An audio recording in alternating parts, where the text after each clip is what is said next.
Hoy vamos a adentrarnos en los misterios que se esconden detrás de algunos de los cuentos de hadas más famosos del mundo. Así que, abróchate el cinturón, porque las sorpresas que vas a descubrir podrían dejarte con la boca abierta. El misterio de Jack y las habichuelas mágicas. Cuando alguien menciona Jack y las habichuelas mágicas, casi todos recordamos al instante aquel cuento infantil tan clásico. Una historia aparentemente inocente, sobre un joven pobre que vive con su madre en una vieja casa medio derruida, en medio del campo. Un chico que por un golpe del destino intercambia su última vaca, el único bien que les queda, por un simple puñado de habichuelas mágicas. Y a partir de ahí, se desencadena una aventura que lo lleva hasta un mundo oculto entre las nubes, un reino vigilado por un gigante aterrador y repleto de riquezas inimaginables. Durante siglos, esta historia se ha contado como una fábula de fantasía, una de esas aventuras que escuchábamos antes de dormir, con moraleja y final feliz. Pero, ¿y si te dijera que bajo esa superficie tan familiar se esconde algo mucho más oscuro y enigmático? Lo cierto es que tras este cuento tan conocido, late un misterio mucho más profundo de lo que nadie imagina.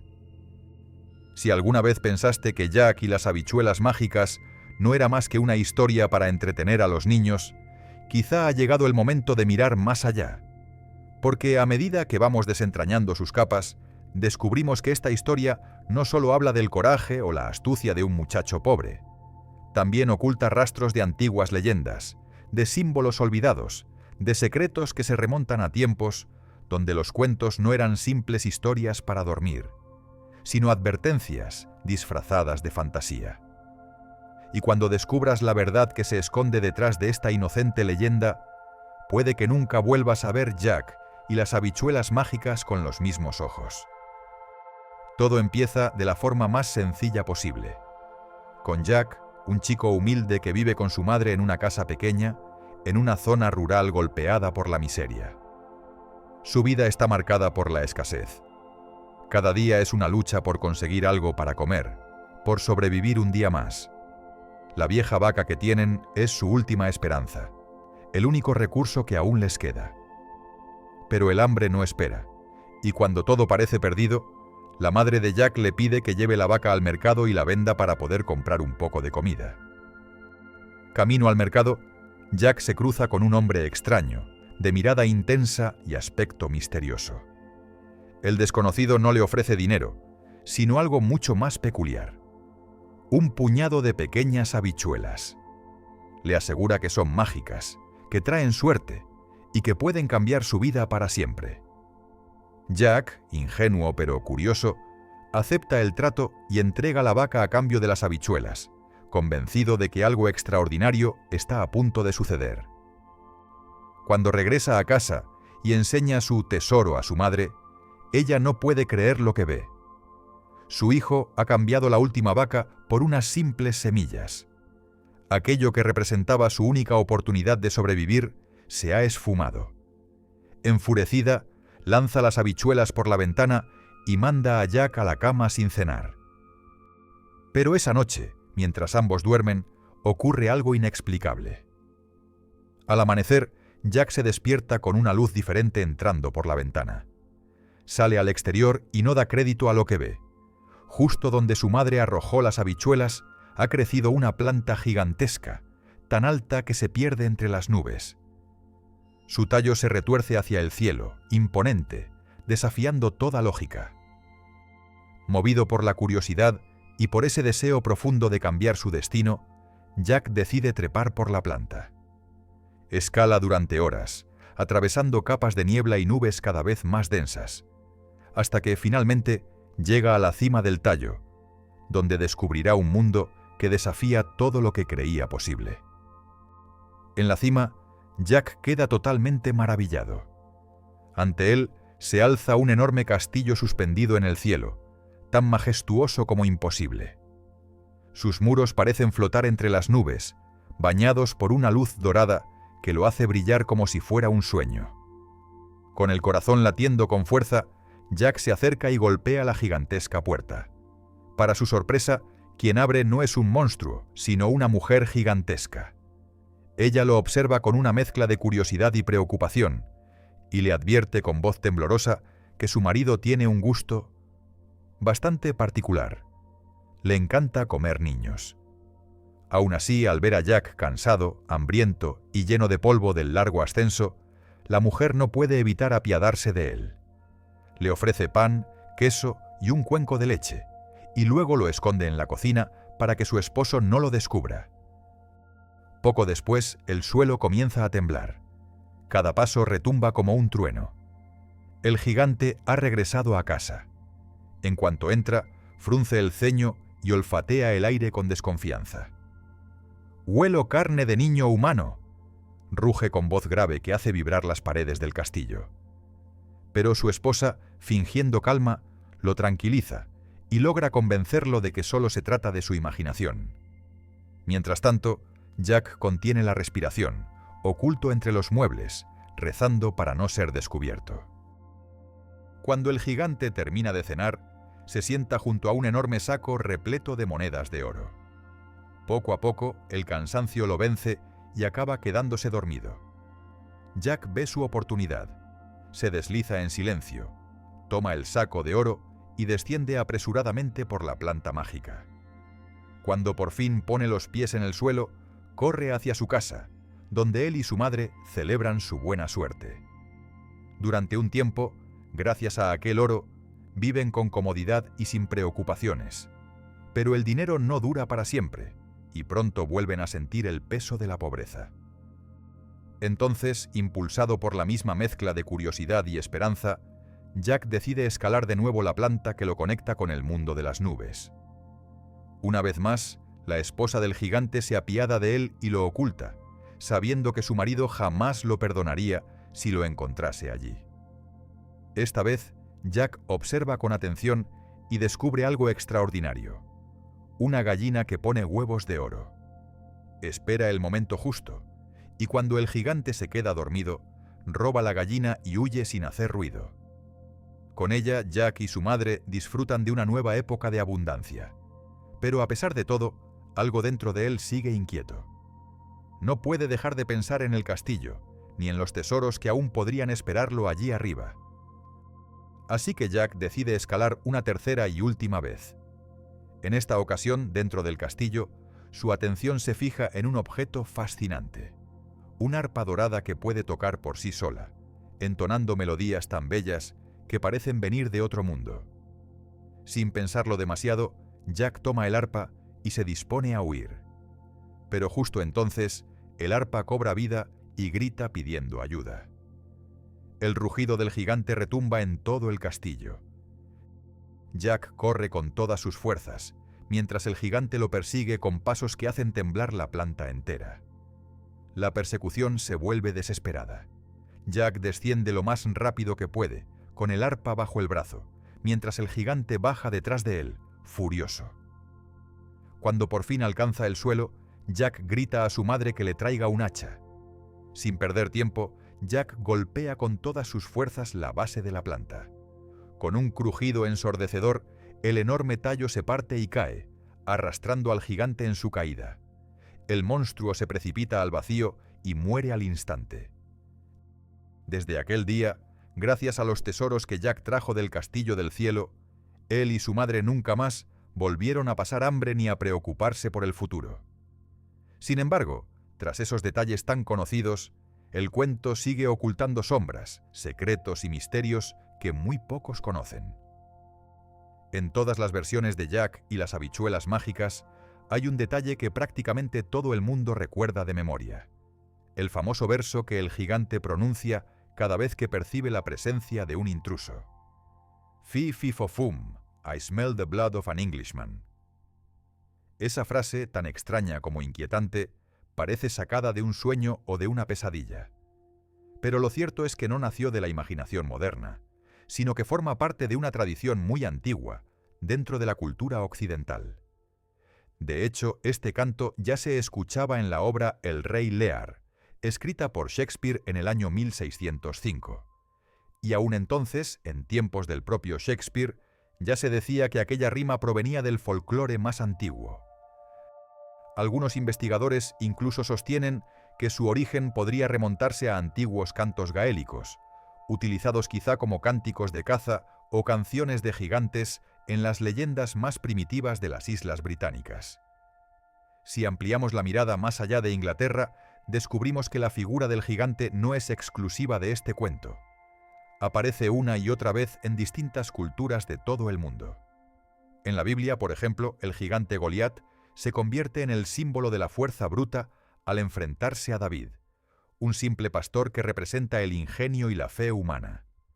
En la mitología griega encontramos el relato de Odiseo enfrentándose al cíclope Polifemo, una de las historias más icónicas sobre el encuentro entre el hombre y fuerzas descomunales.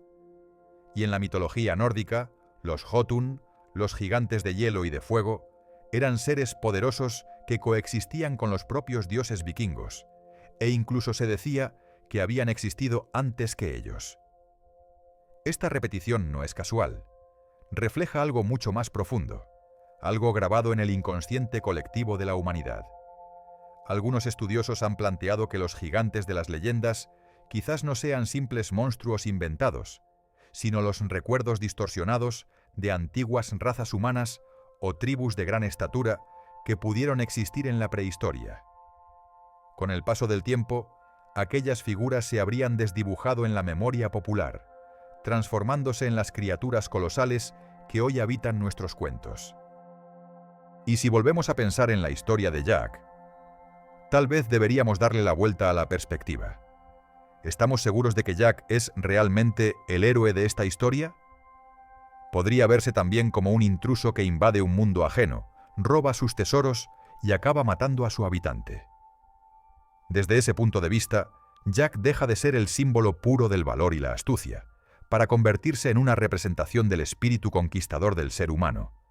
Esa ambición por poseer, dominar y tomar lo que pertenece a otros.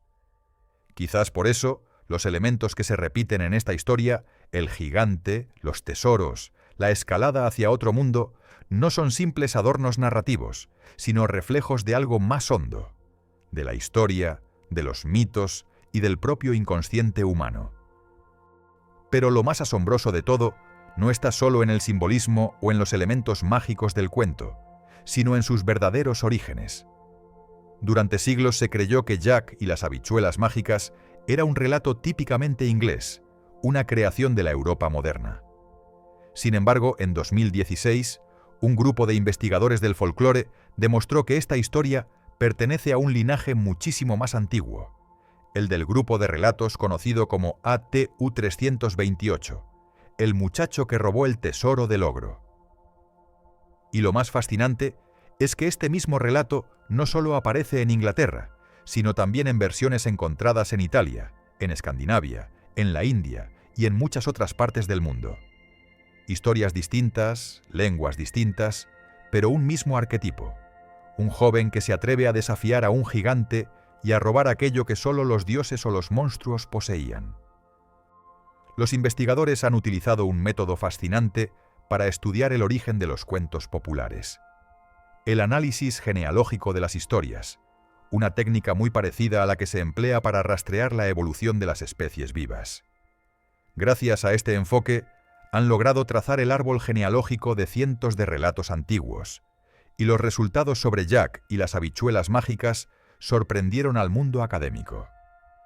La historia de un muchacho pobre que se atreve a enfrentarse a un monstruo para robar sus tesoros no es, como se pensaba, una invención medieval ni una creación moderna. En realidad, este relato tiene más de 5.000 años de antigüedad, remontándose a tiempos prehistóricos, mucho antes de que existieran las grandes civilizaciones que conocemos. Es una historia que ha viajado de boca en boca, transmitida de generación en generación, manteniéndose viva hasta hoy, aunque en cada cultura haya adoptado una forma distinta. Los expertos han logrado incluso rastrear su origen hasta la época de los protoindoeuropeos, un antiguo pueblo que habitaba las vastas estepas situadas entre el Mar Negro y el Mar Caspio. Aquellas gentes vivieron entre el final de la Edad de Piedra y el inicio de la Edad del Bronce, aproximadamente entre los años 4500 y 2500 a.C. Eran nómadas, pastores que recorrían las praderas infinitas con sus rebaños. No construyeron ciudades, no dejaron templos ni escritura. Lo poco que sabemos de ellos proviene de restos funerarios y de los objetos hallados en tumbas diseminadas por esas llanuras sin fin. Por eso, Jack y las habichuelas mágicas no es solo un cuento infantil. Es un legado vivo, un hilo que nos conecta con una civilización perdida en el tiempo. Cada vez que alguien vuelve a contar esta historia, aunque sea para dormir a un niño, está manteniendo viva una memoria colectiva que lleva miles de años viajando entre generaciones. Y si pensamos en ello con más profundidad, Jack y las habichuelas mágicas encierra un motivo universal que ha aparecido una y otra vez en diferentes culturas, el del héroe cultural, ese ser que se atreve a cruzar los límites prohibidos, a desafiar el poder de los dioses o de las criaturas sobrenaturales para traer de vuelta algo valioso a la humanidad. Casi siempre estas historias comienzan con un protagonista que parece insignificante, alguien débil, pobre o marginado, que no pertenece al mundo que está a punto de desafiar. Sin embargo, es precisamente ese personaje humilde el que se atreve a enfrentarse al guardián de lo imposible y a recuperar tesoros que antes solo pertenecían a los dioses. Este motivo se repite en las mitologías más antiguas. En la griega, Prometeo roba el fuego del cielo a Zeus para entregárselo a los hombres, aun sabiendo que pagará un precio terrible, ser encadenado y torturado por toda la eternidad. En la mitología nórdica, Odín roba en secreto el hidromiel de la poesía, una bebida sagrada que concede a los humanos la inspiración artística, la sabiduría y el don de la palabra. Para conseguirlo, debe superar pruebas mortales y engañar a los guardianes del brebaje divino. Si retrocedemos hasta la antigua civilización sumeria, encontramos una historia que resuena poderosamente con la de Jack y las habichuelas mágicas. Se trata de la epopeya de Gilgamesh, uno de los relatos más antiguos de la humanidad. En ella, el héroe Gilgamesh se adentra en el bosque de los cedros, un lugar sagrado protegido por un gigantesco guardián. Desafiando a los dioses, Gilgamesh derrota al monstruo y toma los troncos de cedro, un material reservado exclusivamente para los seres divinos. Con ellos se construyeron las primeras ciudades, los templos y los cimientos de la civilización humana. En otras palabras, fue el momento simbólico en el que la humanidad tomó lo que antes pertenecía solo a los dioses y lo convirtió en su propio legado. Entonces, ¿cuál es el hilo que une todas estas historias? En el fondo, todas narran un viaje hacia un mundo prohibido, un reino más allá de los límites humanos, el dominio de la muerte, de los espíritus o de los poderes sobrenaturales. En ese lugar existen guardianes imposibles de vencer, seres que representan lo inalcanzable. Y el protagonista, sea un dios, un héroe o un simple mortal, debe trascender sus propios límites, ya sea mediante la inteligencia, la valentía o el ingenio, para derrotar o engañar a esos guardianes. Al hacerlo, regresa al mundo de los vivos con un tesoro sagrado, un conocimiento o un poder que impulsa el progreso de la humanidad. Es el ciclo eterno del héroe: entrar en la oscuridad, conquistar lo imposible y volver transformado. Si volvemos a mirar el símbolo de la planta mágica en Jack y las habichuelas mágicas, entenderemos que no se trata de un simple recurso fantástico para llevar al protagonista hasta un castillo entre las nubes. En realidad, la planta representa un motivo universal, una imagen mítica que aparece en muchas culturas del mundo. El eje cósmico, esa cuerda, árbol o montaña que conecta los distintos niveles del universo, el cielo, la tierra y el inframundo. En la mitología griega, ese papel lo cumple el monte Olimpo, morada de los dioses, situada en lo más alto, entre las nubes, lejos del alcance de los hombres. Solo los héroes más grandes podían ascender hasta allí. En la mitología nórdica encontramos una imagen aún más poderosa: Yggdrasil, el gran fresno del mundo. Sus raíces se hunden en el reino de los muertos, su tronco sostiene el mundo de los humanos y sus ramas se extienden hasta el cielo de los dioses. Yggdrasil no solo simboliza la vida, sino que es el eje que une los tres grandes reinos del cosmos: el cielo, la tierra y el inframundo. Los antiguos mayas también miraban al cielo y veían en la Vía Láctea un árbol sagrado, un árbol cósmico por el que las almas ascendían después de la muerte hacia el otro mundo. Para ellos, morir no era el final, sino el inicio de un viaje espiritual a través de ese árbol celestial que conectaba todos los planos de la existencia. En la filosofía hindú aparece una imagen similar: el árbol Ashvata. Curiosamente, sus raíces crecen hacia arriba, hacia el cielo, mientras sus ramas descienden hacia la tierra, como si el mundo espiritual alimentara al terrenal. Es un símbolo del vínculo eterno entre los dioses y los hombres, entre lo divino y lo material. Todas estas imágenes, aunque nacidas en culturas diferentes, nos hablan de lo mismo, de una conexión entre el mundo humano y el mundo divino, de un puente que une lo visible con lo invisible. El árbol, la montaña, la escalera celestial, todos representan ese deseo eterno del ser humano de elevarse, de trascender los límites de su existencia. El misterio de la Bella Durmiente. Existen muchas versiones distintas del cuento de la Bella Durmiente, pero la más conocida y difundida en todo el mundo es la que escribieron los hermanos Grimm, publicada por primera vez en 1812 dentro de su célebre recopilación Cuentos de la infancia y del hogar. A partir de entonces, la imagen de una princesa condenada por un destino trágico se convirtió en un símbolo inolvidable de la cultura occidental: la belleza dormida, atrapada en el tiempo. La historia comienza con el anhelo profundo de un rey y una reina por tener un hijo. Durante años lo desean con todas sus fuerzas, hasta que un día, mientras la reina se baña en el río, sucede algo insólito. Una rana aparece de repente y le anuncia que su deseo está a punto de cumplirse. Y así, tal como la extraña profecía había anunciado, la reina da a luz a una niña de belleza deslumbrante. El rey, embriagado de felicidad, decide organizar una gran celebración para presentar a su hija al reino.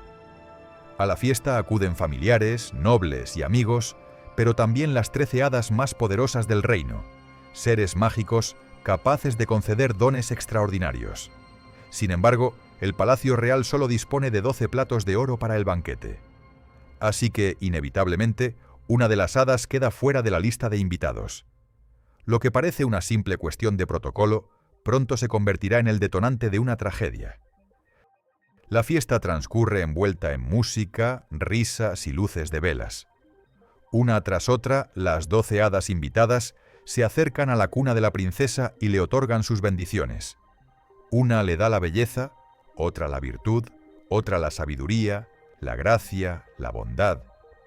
Todo parece perfecto, hasta que justo después de que la 11ª hada haya pronunciado su don, un viento frío recorre el salón. De entre las sombras surge la 13ª hada, la que no había sido invitada. Su rostro refleja ira y desprecio. Sin decir palabra a nadie, se aproxima a la cuna y con voz gélida pronuncia su maldición. Cuando la princesa cumpla 15 años, se pinchará el dedo con el uso de una rueca y morirá. El silencio cae como una losa sobre el salón. El miedo y la desesperación se apoderan de todos. Pero entonces, la 12ª hada, que aún no había concedido su don, interviene para suavizar la maldición. Utiliza su magia y declara que la princesa no morirá, sino que caerá en un profundo sueño que durará 100 años, tras los cuales despertará. Aterrados por la profecía, el rey y la reina ordenan destruir todas las ruecas del reino, con la esperanza de evitar el destino anunciado. El tiempo pasa, y la princesa, a la que llaman Rosa Silvestre o Briar Rose, crece rodeada de amor, admiración y cuidado. Su belleza y dulzura conquistan a todos. Hasta que llega el día de su 15º cumpleaños. Con sus padres ausentes, Rosa Silvestre recorre los pasillos del castillo movida por la curiosidad. Sube a lo más alto de la torre y allí encuentra una habitación olvidada, cubierta de polvo. Dentro, una anciana está sentada junto a una rueca, hilando pacientemente. La joven, intrigada, se acerca y pregunta qué está haciendo. La mujer le sonríe y le ofrece probar. Pero en el instante en que la princesa toca el huso, la profecía se cumple. Rosa Silvestre se desploma sobre una cama cercana y cae en un sueño profundo, tan profundo que el tiempo mismo parece detenerse. En ese mismo instante, todo el reino cae bajo el mismo hechizo. Los sirvientes, los caballeros, las doncellas, incluso el propio rey y la reina, todos se desploman allí donde estaban, sumidos en un sueño profundo y silencioso.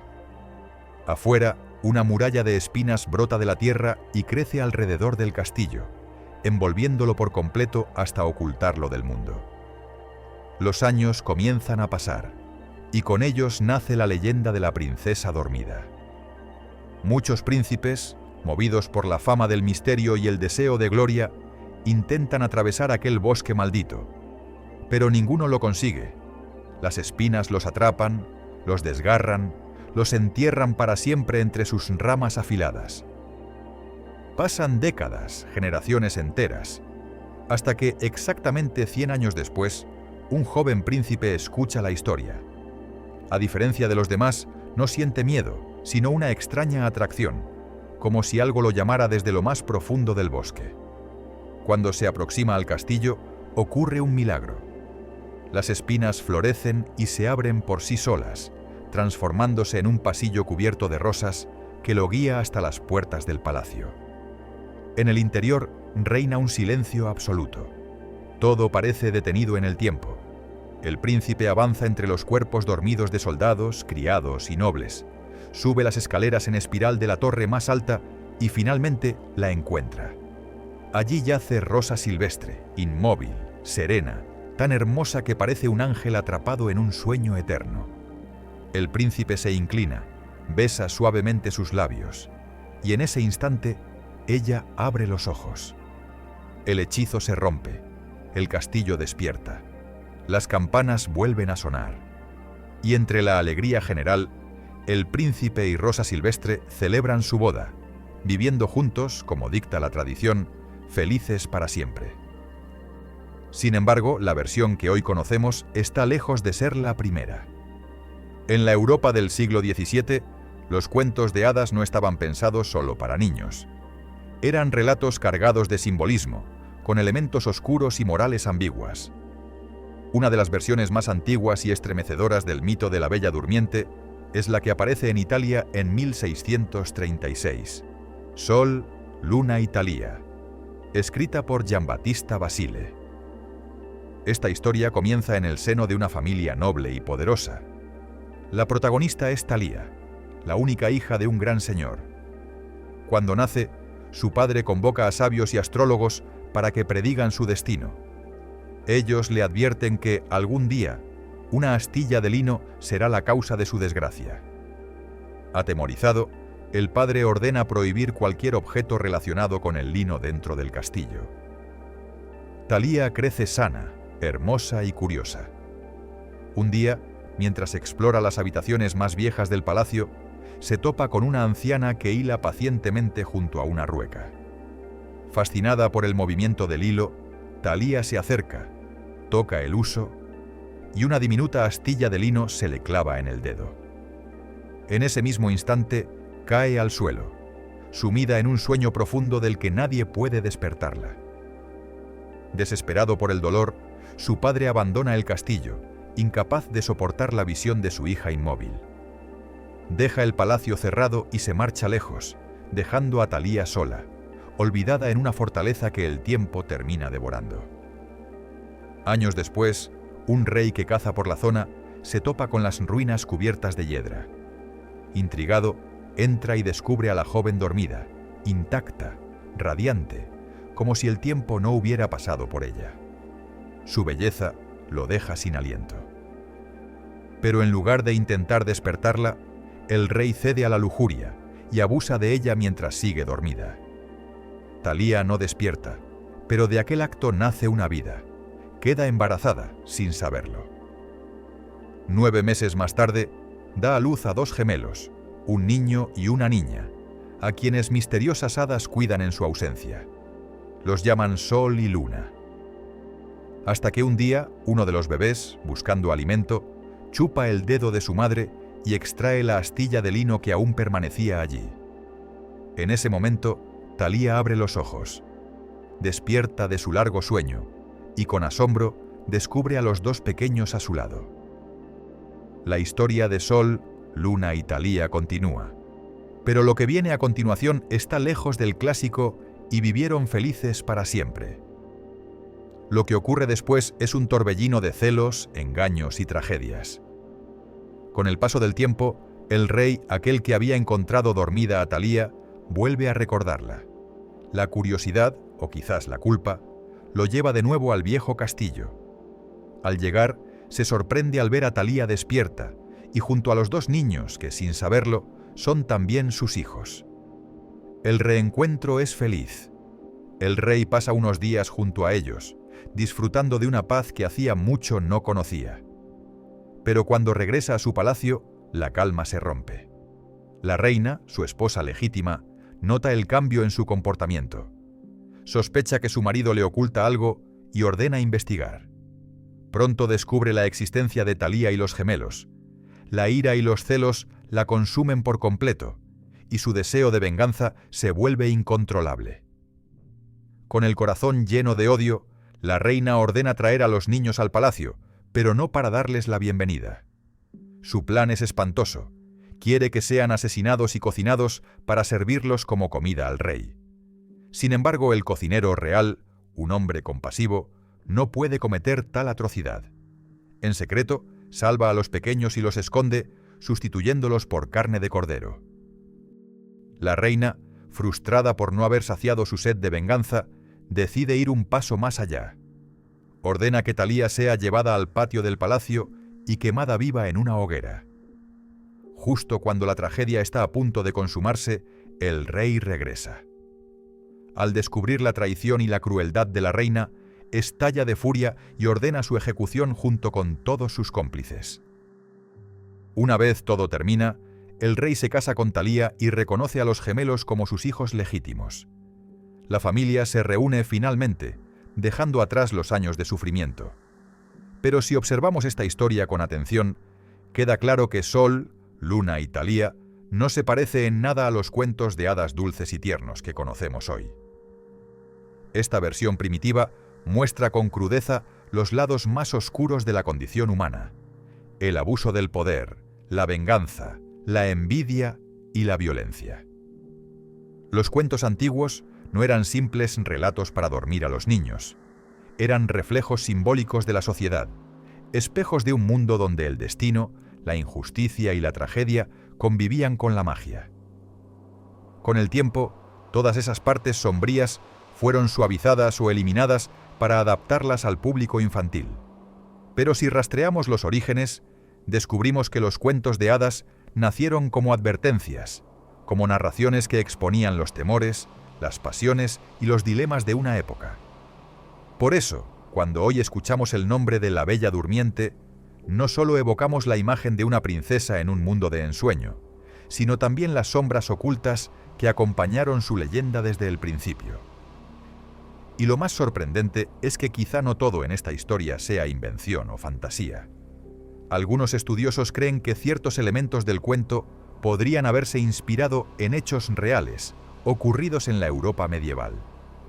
Uno de los casos más curiosos es el de Catalina de Valois, esposa del rey Enrique V de Inglaterra. Catalina murió en 1437, pero su historia no terminó con su muerte. Su cuerpo no fue enterrado de inmediato, sino que fue preservado y expuesto en la abadía de Westminster, el lugar donde reposan los reyes y reinas de Inglaterra. Lo más perturbador es que su momia permaneció allí a la vista del público durante casi 350 años. Visitantes de todo el país acudían a verla, y con el tiempo se formó una tradición tan extraña como macabra: besar la momia de la reina muerta. El escritor y cronista inglés Samuel Pepys, una de las figuras más importantes de la historia británica, dejó constancia en su diario de un episodio verdaderamente insólito. En el año 1669, el día de su cumpleaños, Pepys visitó la abadía de Westminster y relató haber visto con sus propios ojos el cuerpo de Catalina de Valois. Según escribió, incluso llegó a besar sus labios momificados. Hoy puede parecernos un acto incomprensible, casi macabro, pero en aquel tiempo no lo era tanto. En la Inglaterra del siglo XVII, muchas personas creían que el cuerpo de Catalina poseía un poder especial, una especie de energía milagrosa que podía transmitir buena fortuna o incluso protección divina. Los testigos de aquella época coincidían en algo sorprendente. El cuerpo de la reina parecía dormido. Su rostro estaba tan bien conservado que resultaba imposible no pensar en un milagro. Muchos afirmaban que, pese a los siglos transcurridos, seguía manteniendo su belleza y serenidad, como si solo descansara en un sueño profundo. Esa visión, la de una mujer bella, inmóvil y eterna, evocaba inevitablemente la imagen de Rosa Silvestre, la Bella Durmiente. Pero el caso de Catalina no fue único. En toda Europa existe un fenómeno conocido como incorrupción, asociado a cuerpos que no se descomponen tras la muerte, especialmente los de mujeres consideradas santas o virtuosas dentro de la tradición católica. En iglesias y catedrales de Italia, España o Francia, se han encontrado los cuerpos de religiosas y mártires, que pese al paso de los siglos permanecen intactos, serenos, casi radiantes. En ocasiones, incluso se dice que desprenden un aroma dulce, conocido como el olor de santidad. Para los creyentes, este fenómeno no es una curiosidad biológica, sino una señal de pureza y santidad, una manifestación física de la gracia divina. Por eso, muchas de estas figuras incorruptas son conservadas en urnas de cristal, expuestas en altares para que los fieles puedan contemplarlas, rezar ante ellas o pedir milagros. La imagen de una mujer que conserva su belleza más allá de la muerte, que duerme en paz mientras el mundo sigue girando, ha quedado grabada en la memoria colectiva de generaciones enteras. Es un símbolo de perfección y pureza, pero también de misterio y trascendencia. Y quizá por eso, cuando leemos La Bella Durmiente y pensamos en esa princesa que reposa durante 100 años sin perder su hermosura, no estamos ante un simple detalle de fantasía. Puede que, en el fondo, la leyenda se inspire en estas figuras reales. Mujeres que desafiaron el paso del tiempo, cuyos cuerpos dormidos se convirtieron en imágenes sagradas de lo eterno. Y hasta aquí llega esta parte de nuestro recorrido por los misterios más fascinantes de los cuentos de hadas. Hoy hemos descubierto los secretos que se esconden tras Jack y las habichuelas mágicas y la Bella Durmiente. Dos historias que, aunque parecen simples cuentos infantiles, esconden un origen mucho más oscuro, extraño y sorprendente de lo que la mayoría imagina. Pero todavía queda un último gran misterio por resolver. En la siguiente y última parte, hablaremos del misterio de Blancanieves, un cuento cuya verdadera historia podría cambiar por completo la forma en que lo has visto durante toda tu vida. Así que, si no quieres perdértelo, deja tu me gusta, suscríbete al canal y activa la campanita para ser de los primeros en ver la continuación y descubrir más misterios sobre los cuentos y las hadas.